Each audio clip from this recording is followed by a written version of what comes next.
I remember just being a little kid, and I'd like sneak down to the basement and play World at War on my dad's Wii.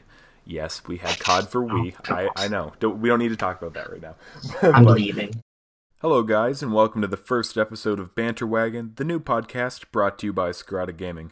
I'm Original Bon Jovi, joined today by two great friends of mine, Steve from Iowa and Little Ethan from Wales. I feel obligated to explain the origins of the name, which is really pretty simple. Whenever we get talking, whether it be on the phone, during a Call of Duty match, over a cup of coffee or a cigar, the inevitable result is absolute banter, and I expect that as the episodes continue, the banter levels will only increase from there. Now, our talk today is a pretty informal one, but I do hope you find it enlightening. Enjoy.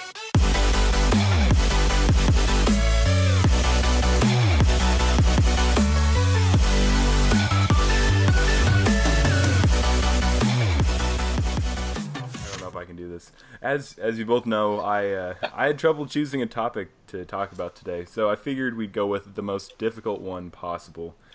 And World War II being a really controversial Call of Duty title, I don't know. We all had a lot of high hopes for it, and there was a lot of disappointment too with the release weekend and stuff. It was a nightmare, and the servers kept crashing and glitching. Like, I know I took off a lot of time for work, and it was pointless because I couldn't even get on. But when people were able to get to the lobbies, they found a game that was pretty, well, half-assed, quite frankly. And, I mean, can we all agree on at least that much to start out with? I'm going to start with yeah, I can agree on that. But at the same time, they did a lot right. Yeah, that's my opinion. Yeah, absolutely. I mean, we could spend days picking it apart and stuff, and a lot of people have already done that. But I think we should look at the saving graces of it, because Sledgehammer did do a lot of things correctly. Not only correctly either, but really well. And this kind of reminds me of this dumb board game I played with my family, where we insulted each other with dumb stories, and then at the very end we had to compliment each other to prove that we actually like each other. So that's kind of like Call of Duty. We just hate it, but we kind of love it deep down inside, I think. So I don't know. For the most part. I mean, I think that's what most Call of Duty fans like, but I don't know.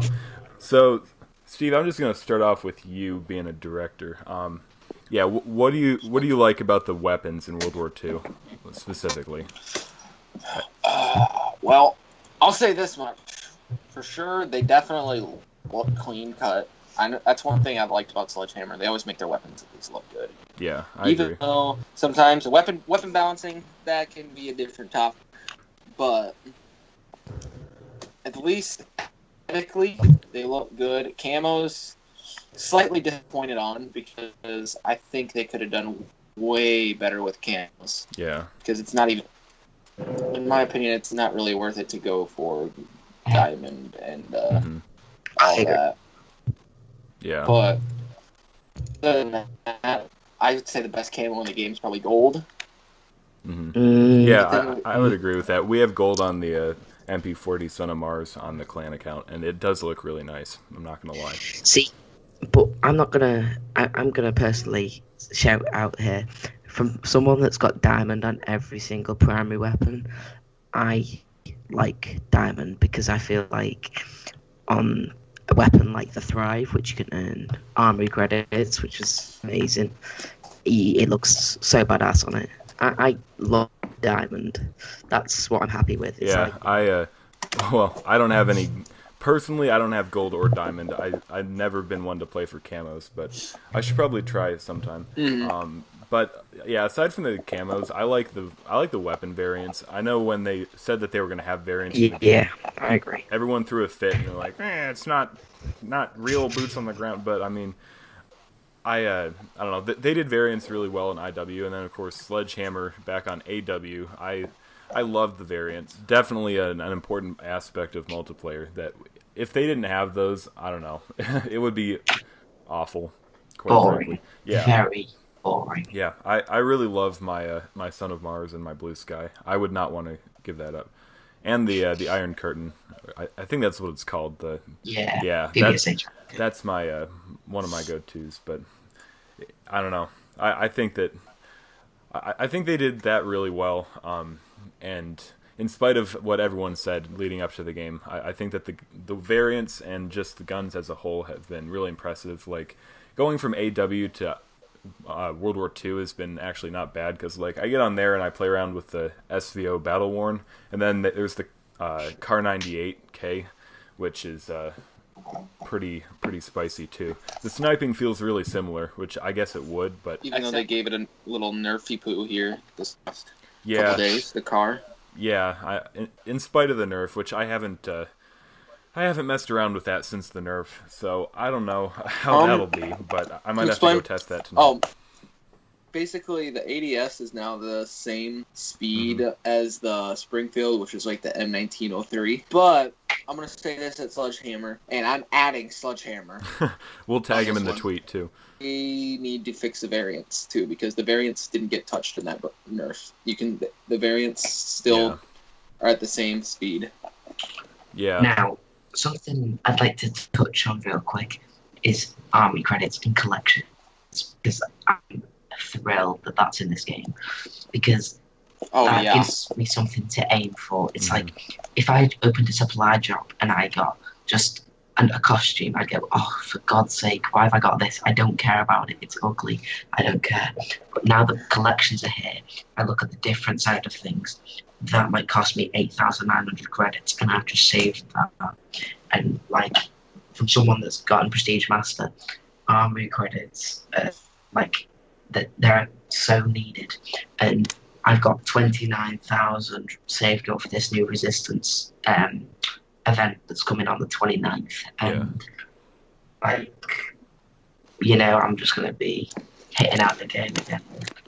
Yeah. You're going to be having a heyday on that, aren't you? Yep. No doubt about that.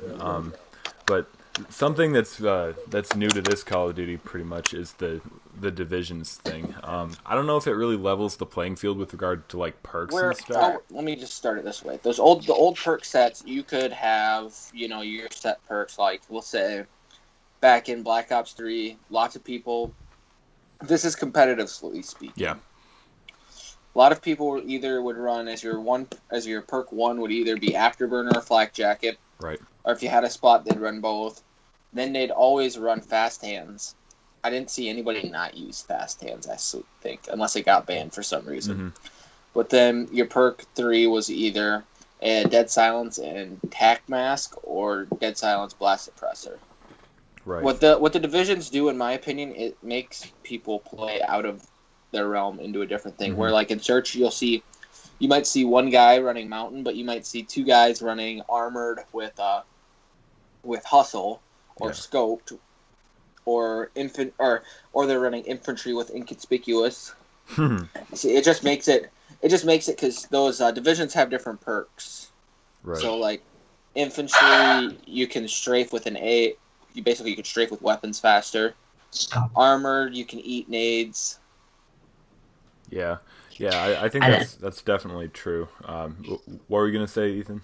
Vanya is good, and he got that 5-piece on Point to Hawk with it, unsurprisingly. But competitively speaking, the divisions have really have probably been a plus, or at least not a bad change. I've loved them. I've loved them since it started. Yeah, and that's my opinion. And I know that Alex is really upset that they announced that they weren't going to modify Airborne. What he's talking about is Michael Condrey has said, look, the sprint out time, basically from when you're sprinting to when you ADS coming out of a sprint, he thinks is too slow. Which I can see that, but at the same time, he should be able to just counter out of it and start playing his life more. Yeah. It's all about play style. It makes you play a game differently, and that's what I love about this COD. It's not like any other COD where you can literally just run with your head cut off. Everyone, if you were to watch the top slayers, aka look at Scum, he doesn't rush at them. Rushers in this game, you basically take over an area. That's it.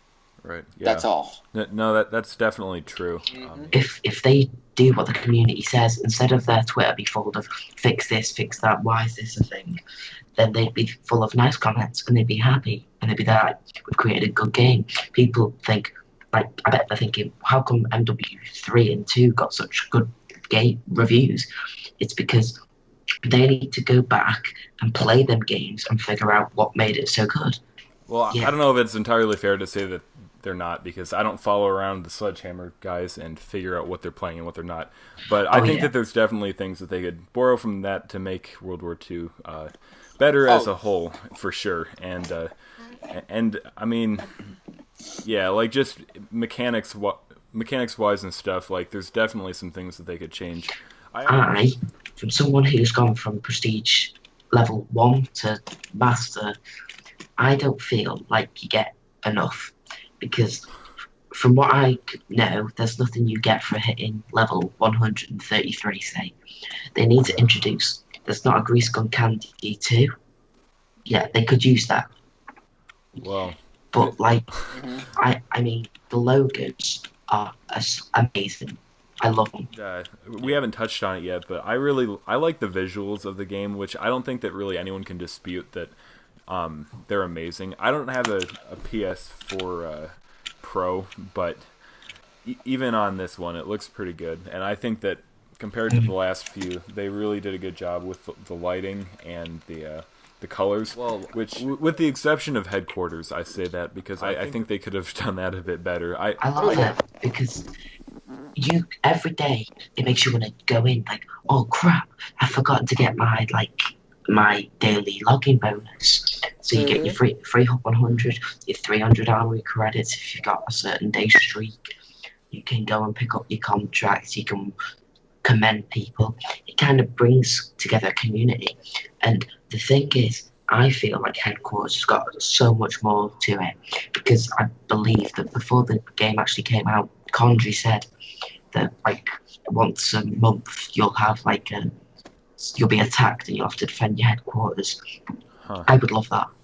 I would love that. That would be kind of cool if they actually did that. I think that would take a lot of coordination to have an attack on a headquarters, but they're definitely changing it up a bit. I think I'm kind of warming up to it. I still think that the visuals are done in headquarters. Like when it was Christmas time and the snow was falling, but the ground was not snowy. That just irked me the wrong way. I don't know. I think there were like trees or something that had snow on them. Yeah. I can't wait till this next event. Yeah, 29th. It's like I love that. Like this game, it keeps you up going. It's like grind Winter Siege, chill, get on the next event. It's like, oh, I love it. Yeah, I'm glad that they're trying to do new things with the community now. I could probably spend a whole podcast just talking about the potential if they did clan wars, but I think that things that they should. I think that things that really involve the community like that, and an attack on the headquarters would kind of be the same thing. I mean, just something to get people hyped up and logging in, and the login bonus and stuff is also another big one. And I haven't been very faithful to that, but I hope that they continue to add things to keep it interesting. But I mean, they're gonna have to if they want to keep people from just like hemorrhaging to Fortnite or Overwatch or Rocket League or something else. Oh yeah, they need to whack out something that's going to make people not want to play Fortnite. Because especially me, I was playing the game non-stop, day in, day out, and then as soon as I hit Prestige Master, I had nothing to go for. It's like, nah, can't be bothered. It's too much of an effort to go for pistols and that. It's like, so I thought, I'll give Fortnite a go, and automatically you get hooked. Yeah, which is why I refuse to even touch it. I watch you guys play it on Fridays when I go to work and stuff. You take people like Phoenix, who, in like Black Ops 3 and before, he was just an absolute, and IW too, he was just a monster, and he still is, and he grinded all the time, but then it's like dumb things like incendiary shotguns and little stuff that can be easily tweaked to really make the game good, that just needs to happen, that you can keep these people on World War II and not on other games. People want to have fun, so they get on Fortnite and they don't want to end up, killing themselves. World War II is it's a really fun game. I love it. Done a good job of making zombies scary again, I think. Oh, God, yeah. So, because I remember just being a little kid, and I'd like sneak down to the basement and play World at War on my dad's Wii. Yes, we had COD for Wii. I know. We don't need to talk about that right now. I'm leaving. But I'd get on, and I used Yo, to you know what? I scared the shit out of myself with that. Like, it was scary, and maybe it's just because I was little, but even now, I watch those zombie trailers or zombie gameplay, and I think, like, dang, this is a little bit freaky. I'm not gonna lie. It's not like there's monsters and, like, you don't have the flying spaghetti monster and, like, clowns coming after you, like the last two games or whatever. So. Or exo dogs. That I was not a fan of that, but anyway. Exo dogs were the fun part, weren't they? Oh god. Oh no. A new division comes out on Monday. Okay, well. Demolition. I might have to. But someone will have to do a commentary on that. Anything else in particular that makes World War II stand out? We pretty much touched most of the bases, I think. I mean, it's amazing. Especially from this article I've heard here, Charlie Intel, breaking news, prop hunt is coming to World War II. Oh no. On the competitive side of things? Yeah. I think it caters well to each of the players. I know there's lots of people complaining, oh, well, this gun's overpowered. Name one COD that you haven't had a couple ARs that literally ran the show and a sub that literally just destroyed everything. Yeah. You can't. It happens. I think that's true, but I think that a lot of the complaints come from the map choices that they have in their rotation. As a whole, the professional COD community is a lot happier with World War II than the jetpack games, for sure. And, I mean, the map rotations aside, although they do say that the viewership is at an all-time low, which kind of surprised me because I knew that Infinite Warfare was like the lowest that it's ever been. So I don't know if that's just because people are focused on other things, or if they're that could also attribute to the fact that they started the Overwatch League. Mm-hmm. CS:GO is becoming bigger than it's ever been. Viewership is being drawn away because of other things like League of Legends. Get Twitch, see what's in the top 5. You're gonna see League of Legends. You're gonna see Fortnite. You're gonna see PUBG. We're getting beaten by Minecraft, guys. We need to pick it up. Oh no, not Minecraft. We gotta. So the top 5 right now, though, Spencer, is League, Counter-Strike, Overwatch, it's Counter-Strike. Fortnite, and PUBG. Yeah. Well, and then after that is Super Smash Bros. Melee. Well, it looks like we're gonna have to go competitive and push COD to the top. I mean, if you let me build a team, I'll do it. Polo, Jake, Ethan, and Boise. Unfortunately, Ethan would have to get a fake ID. Suck a Twinkie. I mean... Oh. Yeah. Well, this is awkward. Suck a Twinkie with his milky I didn't coffee. give consent. On that note... Oh, Lord. I feel like this is starting to wind down, but hopefully we'll be able to actually play some Call of Duty this week. And I'll be on for Spencer. Sure. Well, hey, I closed 4 days this week, okay? So I'm only closing one day next week. On one final note, real quick, RuneScape has a higher viewership than COD. Oh. Okay. RuneScape. You know, I really didn't need to know that. Thank you anyway. For those of you still listening, if you don't mind following us on SoundCloud, that would be really appreciated. We just created our account today, and that's going to be a new thing. We'll be posting them on YouTube for the most part, and definitely on SoundCloud each week that we do this. And if you don't mind tweeting the link, that would be awesome. We'd love to get some more followers here. So thank you guys. Have a great weekend.